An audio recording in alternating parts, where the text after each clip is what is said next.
this is FisherTwelve. We have another exciting Black Ops 3 video for you guys today, as always. And in today's video, I'm going to give you guys my best tip for getting better at Black Ops 3, for improving your game, for being a better player, and ultimately having more fun while playing. And this tip has to do with the button layout. And before you click off this video saying to yourself, button layout, Matt, come on, man, I already know about Bumper Jumper. Well, let me tell you that this video is not about Bumper Jumper. Bumper Jumper is trash in comparison to the tip that I'm going to give you guys. But I will admit, Bumper Jumper does set up this video nicely for the actual tip that I'm going to give you guys. So let's talk about Bumper Jumper a little bit. Bumper Jumper moves the jump button to the left bumper, swapping it with your tacticals. And the whole point of this is so that you don't have to take your finger off the controller to press the jump button. And then this also allows you to aim while jumping or aiming while in air. So you end up putting your index finger on the left bumper and your middle finger on the left trigger.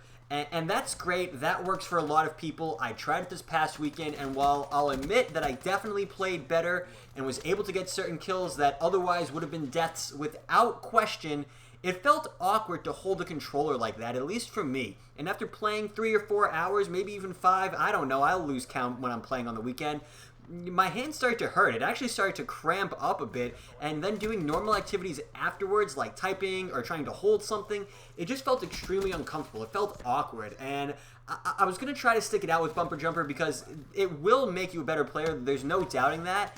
But I kept having these reservations because it was really starting to hurt my hand. And I know it's probably a little over dramatic to think that this will give me arthritis or somehow affect me later on in life.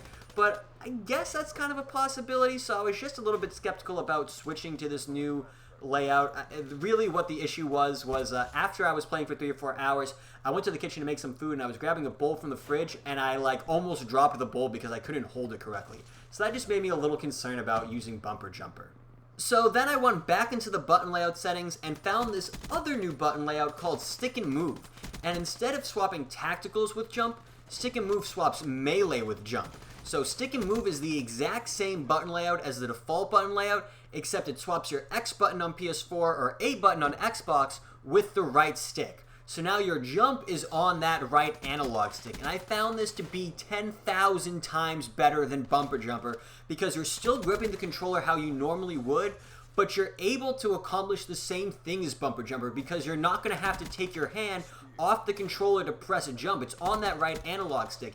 And it's also even easier because you can press the stick down in the direction that you're going to aim. So in fact, I would even argue that it saves you time. It gives you the opportunity to make your shots more accurate. You know, you can still jump and aim and jump and spin and do jumping and any kind of maneuvering you want while in the air. But I also found it easier to string the movements together too, just because of how accessible this jump button is now. And it doesn't feel awkward. There's no real learning curve other than just getting used to the buttons being in different spots. Like, I almost always miss a melee right now because I'm not even thinking to press X. And you know what? I'm willing to make that sacrifice to be able to pull off these moves. Like, I'm jumping in air, I see a guy has jumped beyond me, and I can just quickly turn around, do a 180, and get him before I even touch the ground. It's absolutely outstanding, the stuff that you can pull off with this button layout. So, in conclusion, I am giving my highest recommendation for all of you to switch to Stick and Move. There is no doubt in my mind that it will make each one of you a better player, and when you're playing better, you're having more fun.